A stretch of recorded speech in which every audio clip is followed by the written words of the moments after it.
Hello and welcome back to another video. Today here again on Gran Turismo 7 to take a look at the third new car added as part of update 1.31, which is this 2019 Mazda 3.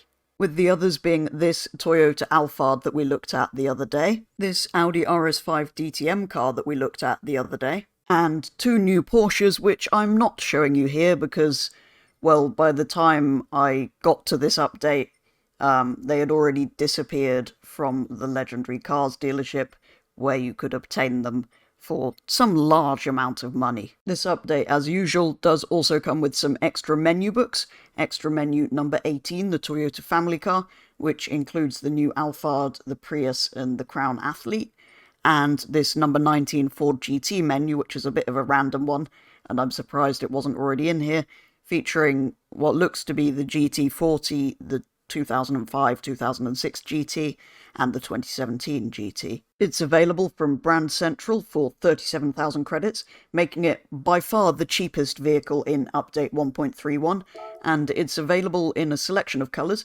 including the quite iconic now Mazda Soul Red Crystal Metallic, which is what I've gone for, but also a rather nice deep crystal blue, jet black, grey, brown, grey, silver, white, and a lot of other boring colours. So to me this is probably actually the least interesting car in this update, being just a basic Mazda hatchback essentially. Not even a hot hatchback, but these kind of things can still be a lot of fun, and in Gran Turismo games of old, for example, driving a whole pack of slow vehicles like this has always been excellent fun. But yeah, it is good to see something like this that's a bit more basic, alongside the racing cars and classics that we also got in this update, which is a great variety actually in this one, with the RS5 DTM car, the essentially minivan, and two classic Porsches, which unfortunately I've been unable to get, but still, it's a nice variety, and I feel like the updates are improving both in Gran Turismo 7 and Forza Horizon 5 as of late, which is great to see. I think they're kind of stepping their game up with some of the racing games that are due to release later this year to provide some competition, so let's hope that continues. But anyway, back onto the topic of the Mazda 3, this one has a 2-litre engine with mild hybrid, which I still don't really understand the point of. If it's going to be hybrid, have a worthwhile amount of hybridness, rather than just an electric motor that does like 3 miles. But anyway, the combined power output from that is 177 horsepowers, and the car weighs 1,480 kilos, putting it at 418.76 performance points here in Gran Turismo, from standard at least, which I don't think we should leave it. Being Gran Turismo, you can wide-body almost everything, although you couldn't with either of the cars I've looked at in this update so far. But anyway, this car does have a wide body. It is quite a subtle one, but it's only 10,000 credits, so that's going straight on. So then, to fill the wide body out a bit, we do need to change the wheels so we can bring the widths and stuff out. So I'm going to look through the ones I already have. I'm kind of tempted by those OZs, or I think there were some nice BBS wheels. Yeah, there's a few BBS wheels that I feel like fit well enough to look almost like they belong. So I'm either going to go with those, or yeah, let's go with those. And then, yeah, we can bring the size up slightly, widen them, and oh, we can't offset them. Okay, so we didn't need to do that. But anyway, let's take a look at some custom parts. We have a front splitter. I will apply that. I'm going to go a bit mad with this, I think, because it's quite a... wow. But why? Why is that a... yeah. It's quite basic to begin with, so I feel like we might as well go a bit mad with it. Let's go with that. Wings, I'm hoping there will be options rather than just a custom wing. Oh, wow. That's incredible. So you can just do it body-coloured. Oh no, that's actually a part that's on top. Or you can go with like a full-on wing. I mean, like I was saying earlier, it's not really a hot hatch, so let's make a hot hatch version, essentially. We're going to end up with a Mazda 3 GTI. Maybe not bonnet pins. I feel like that's a bit too racing car. Because at the moment, that could just about be a hot hatch. They do they've ended up being quite extreme these days with splittery things and fins on the side and wings, a bit like that. So I think that's actually an improvement. Okay, we've got the usual light bulb options, so I think we'll go with a nice super cool. And Type A rear only, I think we want on there. Get rid of the front plate. It's Gran Turismo. We don't need it for legality reasons. So I think all that's left to do is take a look at some Mazda colours to see if we can make it a bit more exciting than the red. Although I think we're slightly limited by the choice because we have to choose something that'll go with the burgundy interior. Oh no, it's going to paint over all the carbon fibre bits. Splitter the side bit, apart from the diffuser. And due to the unique way the painting works on here, you can't then go back and re-carbon fibre them, because that's not allowed. I mean, we could do them in black plastic, but that seems like a bit of a shame. Also, this is the only Mazda colour I have, 787B orange. Which is incredible, but it clashes horribly with the interior. And, yeah, why is it painted over the... That's really disappointing. I didn't mean to go on Maserati. So yes, if for example I paint it in Lamborghini's Arancio Argos, then to do the other panels, which are those essentially, I'd have to do them black. I mean, maybe they make more sense in gloss black. They probably wouldn't be carbon fibre on a car like this. Then maybe I should do the same with the wing. And the mirrors.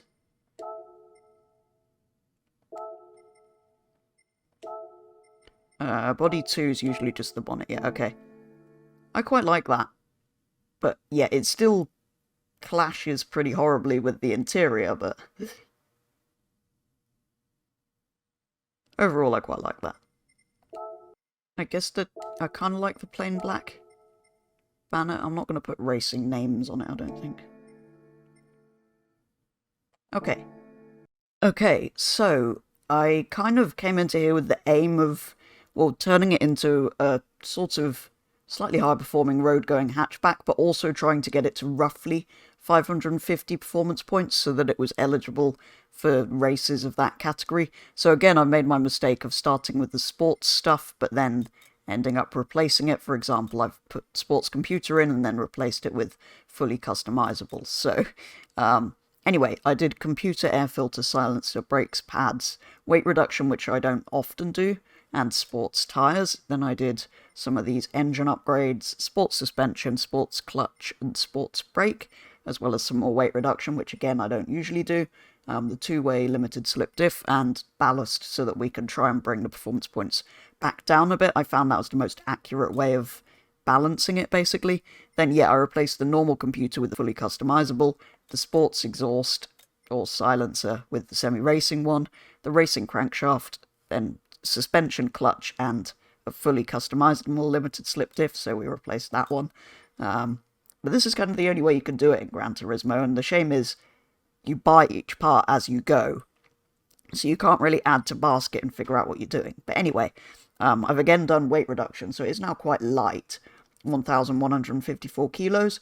I was hoping to get a little bit more power out of it rather than 229, but then I'd have been into racing parts and turbos and things, and it all got a bit too extreme. So, yeah, we've got 229 horsepower, 1,150 kilos, which we're going to have to increase a little bit to bring it back down. It is still all-wheel drive, which I don't think I'd realised it was from standard, and it's now just over 2-litre displacement. So, let's tune it back down and enter it into an event. So there we go, with just 20 kilos of ballast, it's at 549.97, so just below that 550 that I wanted.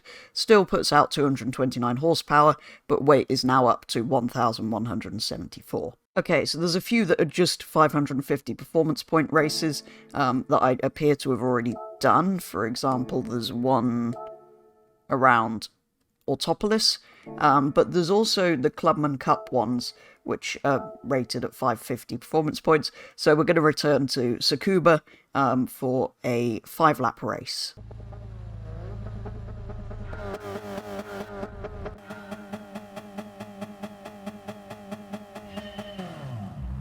Well, I haven't done a standing start race for a while, so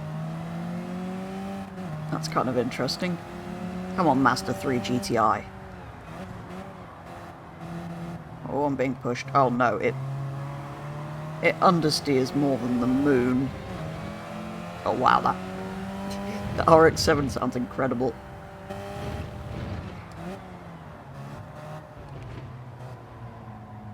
Oh no, what is this? Why?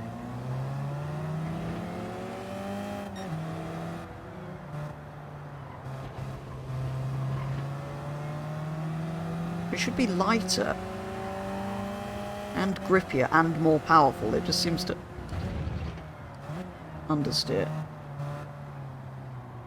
Turn! You have to go so slowly to get it to bite into the corner. Can we beat the Honda? Yes, we can.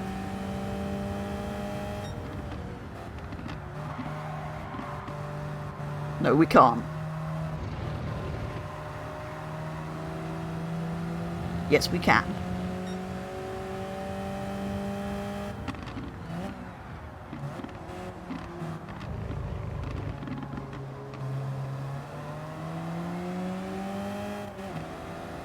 Right, this is going to go on for 5 laps. Me overtaking him on the straights and then...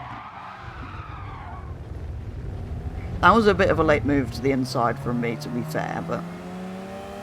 He did still have time to react to that. And now I've just gone off and let him back through again, so... This car... I'm actually last, aren't I? It turns out this car isn't very good when it's upgraded, or not at least with my upgrades, so... Leave them stock, everybody. They're much more fun. It's a fun hatchback with not a lot of power stock. This is just an understeery mess now. I mean, it's Lamborghini orange, but it's an understeery mess, so... I'll probably keep the colour and the visual mods and... Yeah, it's just... It's not even worth finishing this race, I don't think.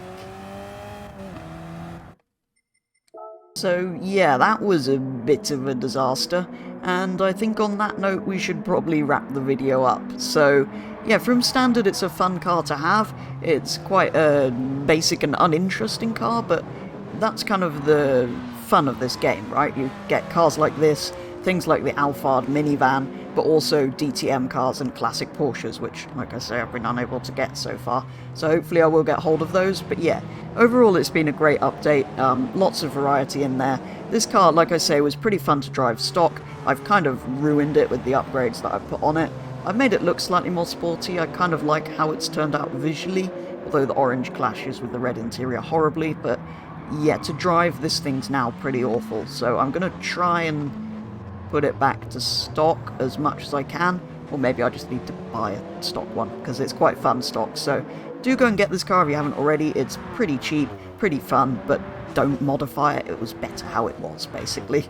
But there we go, that is going to do it for a very first look at the Mazda 3, which is the third and final vehicle I'm going to look at from this update, for now at least, until the Porsches turn up in the legendary car dealership and I've got enough to get them, basically.